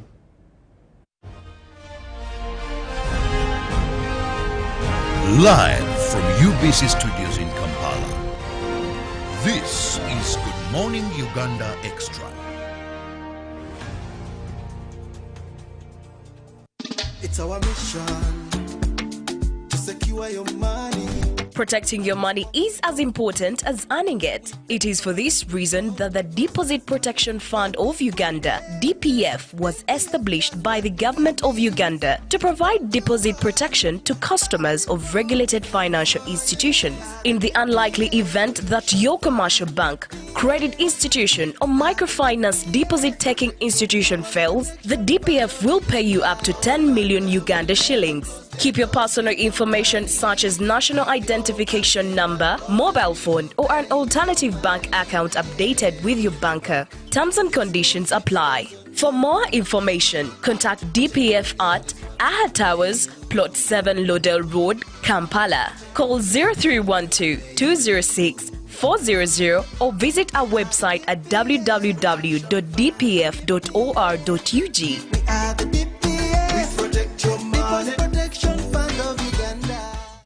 Step into a world of excellence, comfort and pride with Royal Foam Furniture, crafted to perfection right here in Uganda. We bring you state-of-the-art living room furniture and bedding products at affordable prices. Our wide variety of mattresses include orthopedic, pillow top, spring mattresses suitable for institutions like hotels, and many others for home comfort. With every piece telling a story of royal excellence, our products are built with the highest quality materials made to last. Experience royalty with Royal Foam Furniture, proudly made in Uganda, so buy Uganda and build Uganda. Visit our showrooms at Ginger Road, Chambogo Junction, Bukota Chisasi Road, and on Victoria Mall, Entebbe, on the first floor. Looking for instant excitement? The Uganda National Lottery Spin for Cash game is now available online. Wherever you are, you can join the excitement for just 500, 1,000 and 2,000 Uganda shillings.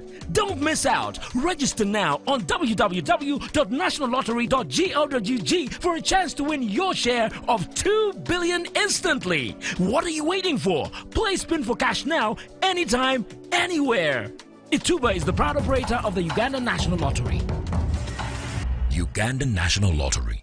Dream, play, win. Participants must be 18 years or older. Play responsibly. The Uganda National Lottery is operated by Ituba Uganda and regulated by the National Lotteries and Gaming Regulatory Board. Live from UBC Studios in Kampala. This is Good Morning Uganda Extra.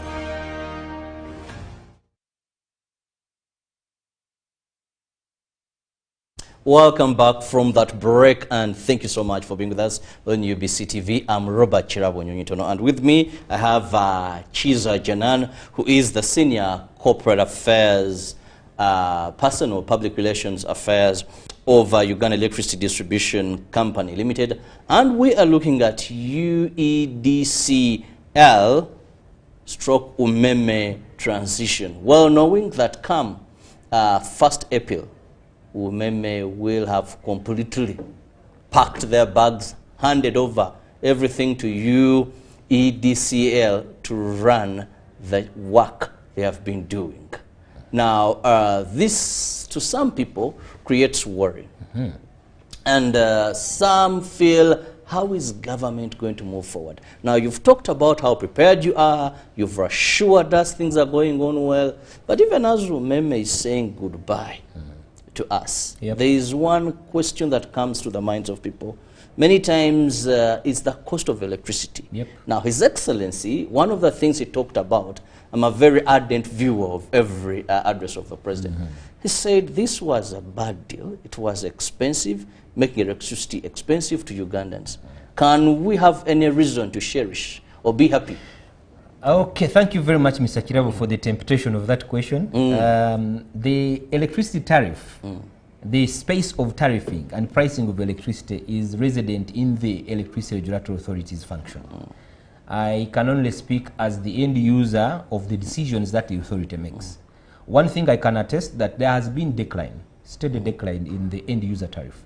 Actually, if you recall, on 2nd of January, when my minister was issuing the current tariff we are in, she indicated that 5.2% had been reduced from the current tariff we were at last year. And she's doing this in light of the President's vision that you're referring to. The President's vision is to ensure that this power is completely affordable for the local person. For the person downstream to my village in Chikube, they should be able to consume this energy. But also, there are existing strategies within this current tariff, which gives accommodation for the person who is a low-income earner. For example, we have what we call the lifeline tariff, where the first 15 and the first 8 units on the side of UEDCL are sold at 250 Uganda shillings. The rest of the money is subsidized by government. Now, this really in itself is a better deal, because if you look at the consumption of the low-income earner in the cosmopolitan here, they don't exceed 15 units per month.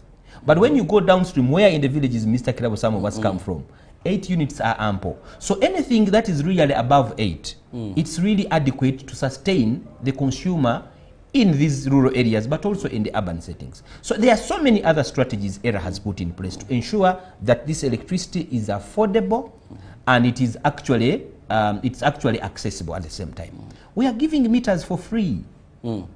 Nobody is paying for a meter if they are near a pole. All these are government strategies to ensure that you, the end user, are able to access energy. But also we know there are inherent risks. And I think also some of the things I need to speak into now to prepare you, the consumer of energy, that you should take care of. Do not be duped by people. That Umeme is transiting, people should come and they pick your yaka. Keep your yaka on. If anybody comes and demands that that yaka is actually going back to Umeme, please make a loud alarm. Arrest that person properly, take him to the nearest police.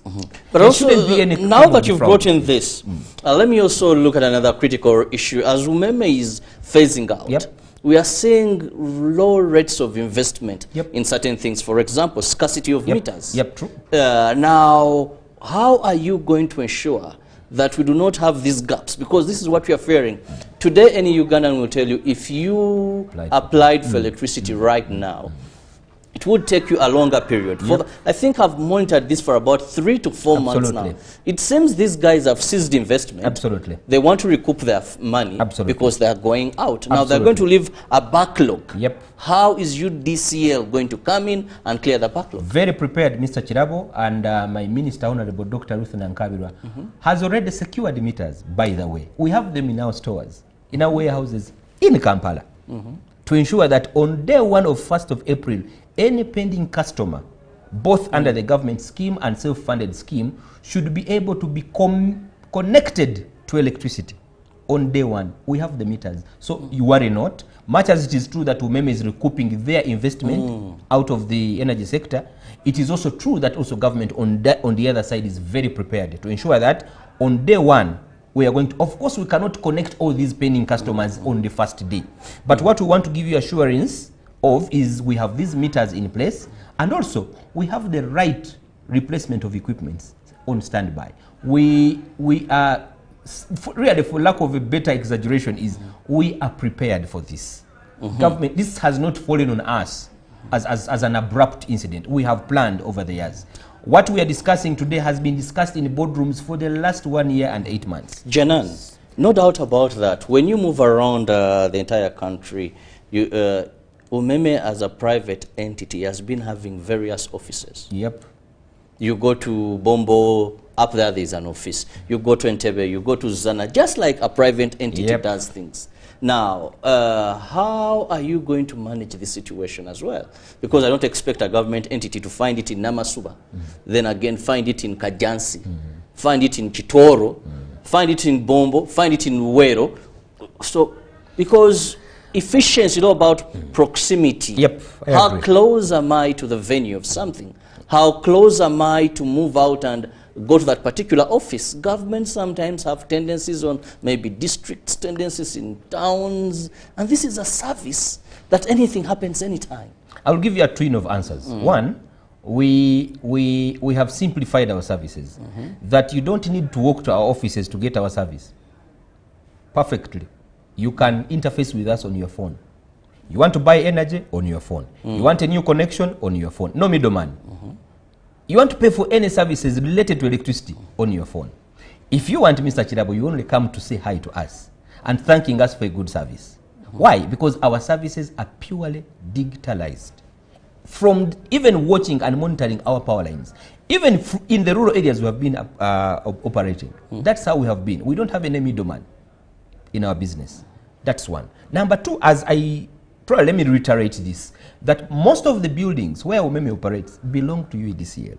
So these offices are not going to cease to exist. We appreciate that we are in the service industry that must be well penetrated within its populace it serves. Today, as I speak, we have 65 offices of UEDCL across the 102 political districts. So if you can divide that into the 102, it gives you an average that at least in every district we have 1.5 offices, at least 2 offices. Why are we doing this? We want to ensure that the customer who is consuming energy, even if you are in the rural area, you are able to get the service in time. It is not going to change because we know we are remaining in the service industry. We'll have some few exceptions where we'll have, especially UDC offices that are close to Umeme service centers. Those can be thoughtfully merged, but also not immediately. We are leaving everything as is, as we work out a modus that is going not to hamper you, the service consumer and the person uptaking our services. It's something that is really well thought out, and I don't want you to get worried. But also in that vein, we are looking at supply continuity. We want this service to continue and even be better than the way how Umeme has been serving you here. We cannot do that by altering what we have found. We can only do that by improving what we have found in place, because these assets belong to government of Uganda. New connections have spoken into this. The fact that Umeme is recouping the investments, the issue of those people who are pending in the databases of Umeme, those we have already catered for in our budgets.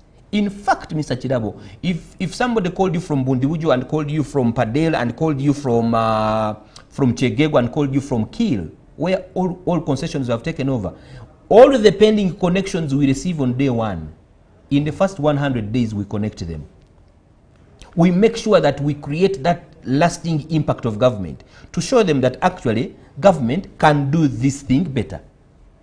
We are not competing, but we want to show you that we have been prepared for this. It is not something that is lumping on our responsibility heads just from a blue. There has been preparation. But also, to give assurance, everything is driven by finances. Once government has secured finances for this institution, you will appreciate that the distribution segment is where we convert electrons into money. We hold a very big portfolio. And Ugandans will continue to really bear with us that we also collect taxes on behalf of government of Uganda. And you know, people are saying electricity is expensive, but there is a component of tax. It is our responsibility, me and you, to build our country. How do we build our country? By paying taxes.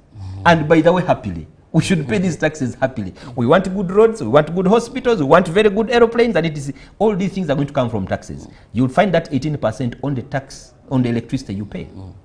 You have a 360 Uganda shillings, what is called a service fee. This service fee initially was not there. But because we wanted to make this sector self-sustaining, the money we use to replace your pole when it has fallen, the money we use to replace your transformer when it has blown, the money we use to replace the wires, even which some of Ugandans have stolen, happily, is this money we derive from the service fee. So it's really to say that the sector is this prosperous, that everything around it is generated and raised within itself. Remember, we have dams we are paying for.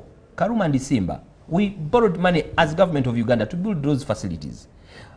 How are we collecting that money? Through the tariff. So what I'm trying to say is the end user should simply be able to know the details that compound the tariff they pay for.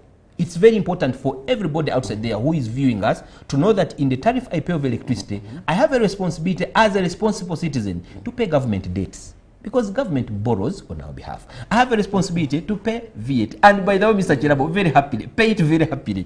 When you're paying the 18%, pay it very Not even in happily. biblical days do we see people who are very eager to pay taxes. But it's a noble cause for every citizen to pay tax. And it's a very good habit to pay tax. Absolutely. And remember, tax is usually something that is off profits. Yep. But for services, it is an obligation. So yes, you must be. Now, time seems to be flying. Yep. But you've given us the assurance that all is going to be well. Absolutely. Not saying that people will not have those fears. Yep. But or we may not have a bit of shortfalls there, because a transition is a transition. Absolutely. That we must accept. We're already feeling it. But we just pray for the best. Yep. Now, what is it that UDCL finally expects from the public? One, we expect, first of all, some level of patience. It's a transition, as you've already said, and I know the impact is already being felt by a person consuming energy. There are areas where you have blackouts, and the response time is not so good, like it were in the old days. You need to appreciate that we are recruiting staff. The anxiety in the other human resource basket is high. We are managing emotions, so bear with us as we walk through this transition. But also, number two, I know there are so many clever people outside there who are trying to manipulate this situation to make money. Please, don't destroy the assets of electricity. These have been heavily paid for by a taxpayer. Stop, please. Because the law around the electricity infrastructure is hard-biting. The Amended Electricity Act of 2022, sections 85 and 86, categorically speak into very punitive consequences of you being caught stealing power, of you being found with a wire of electricity or any other installation of electricity. The least you can sleep in prison is 10 years and pay 1 billion shillings.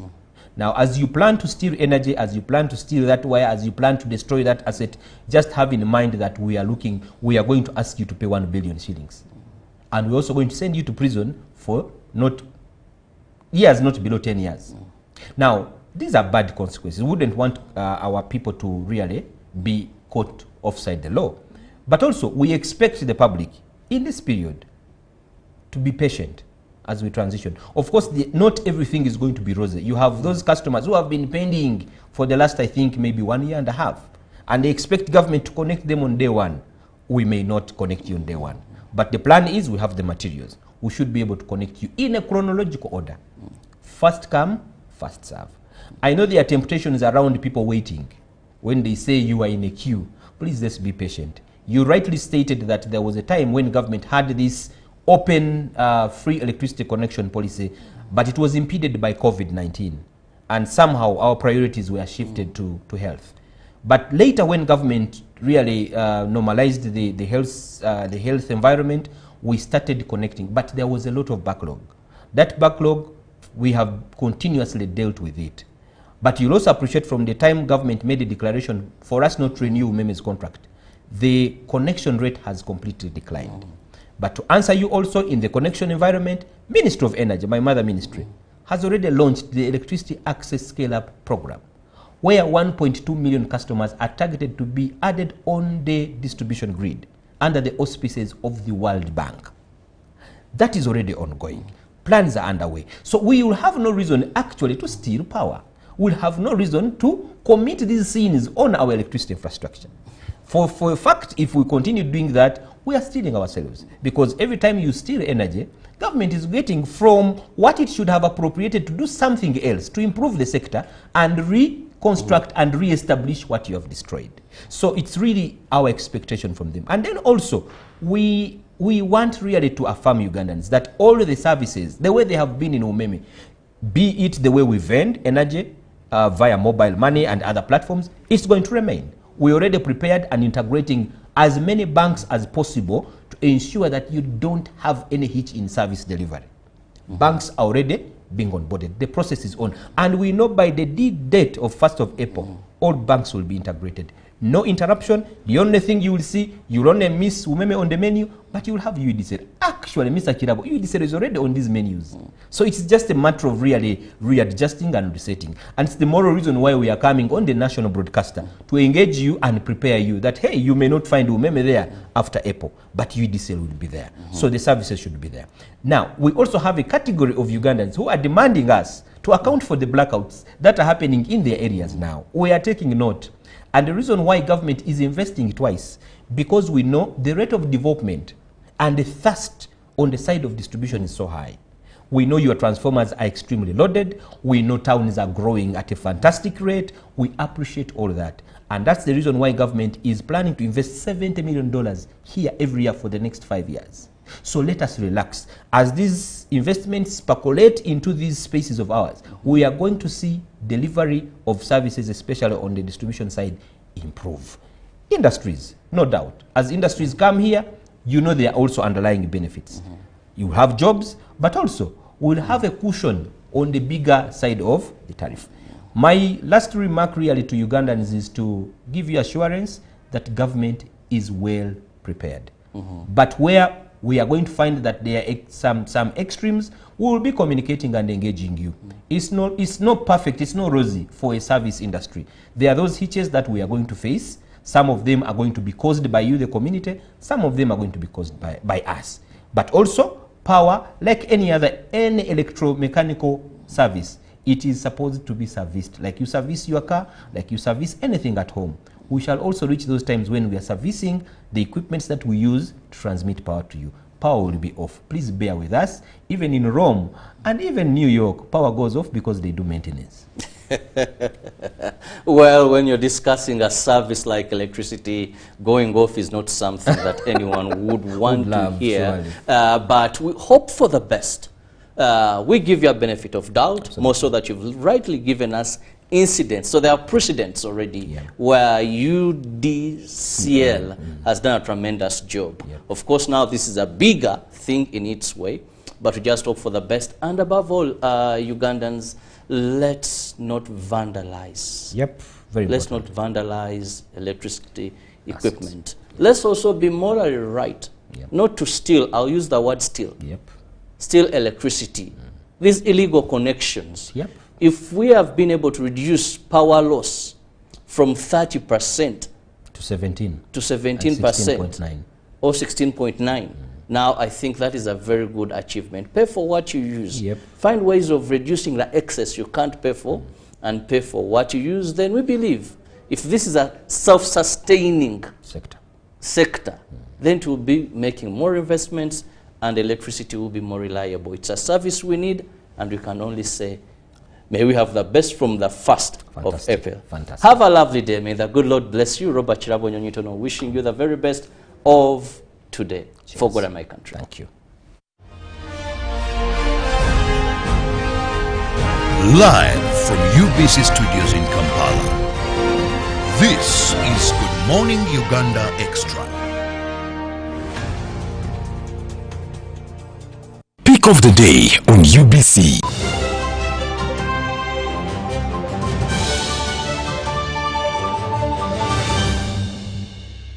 Was brought to you by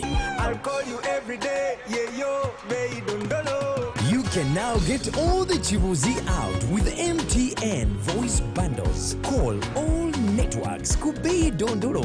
Buy a 25-minute voice bundle for only 1,000 or buy any daily voice bundle of your choice. Dial *100*21# and select daily or use the MyNGN app.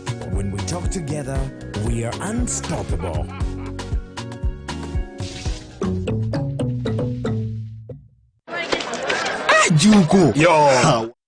A world where every story matters. There exists a beacon of trust and reliability. For decades, they've been our voice and our window to the world, holding the mirror of our history. With 4 TV stations and 11 radio channels spanning 27 languages, they stand as guardians of information, defenders of truth. With Mascari Heritage Advantage, they uphold every citizen's right to reliable and free information. Their archive stories shaped our past and illuminate our present. Yet now, as new challenges arise and the world evolves, their mission faces its greatest test yet. Be part of our journey and let's navigate the unknown, uncover the untold, and safeguard our future together. Tune into your public broadcaster, for it is the intersection of trust and truth. Because to UBC, your story, and every voice matters. UBC, inspiring Uganda.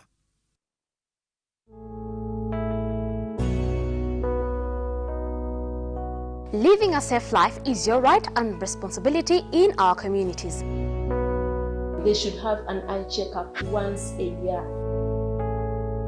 First activity that we conduct is getting these young girls or women from the danger that they are facing and bringing them into this home. Most people, the skin doesn't go off. It stopped renewing itself about 5 years ago. We make sure we follow the skin cycle. Join me, Ishime Kathy, every Tuesday at 1:30 p.m. as we discuss matters of safety in our lives on the program Safe Life. Pick of the day on UBC.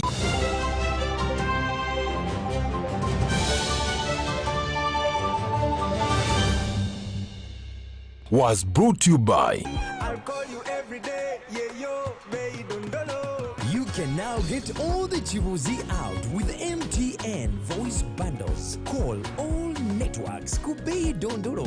Buy a 25-minute voice bundle for only 1,000. Or buy any daily voice bundle of your choice. Dial *100 *21 hash and select daily, or use the My MTN app. When we talk together, we are unstoppable.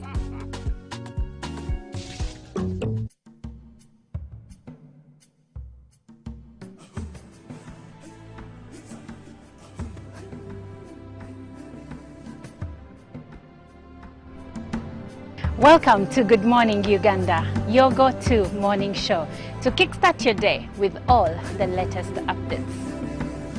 Let's dive deep into issues that matter most to you. In a world of stories waiting to be told, the headlines are your guide. Navigate the currents of news and knowledge with our daily updates of newspapers. Stay informed, stay empowered. From the roar of the crowd to the thunder of victory, witness the drama unfold with our sports updates. Whether on the field or in the stands, join us as we celebrate the spirit of champions. Rise with Good Morning Uganda, weekdays from 6:30 a.m.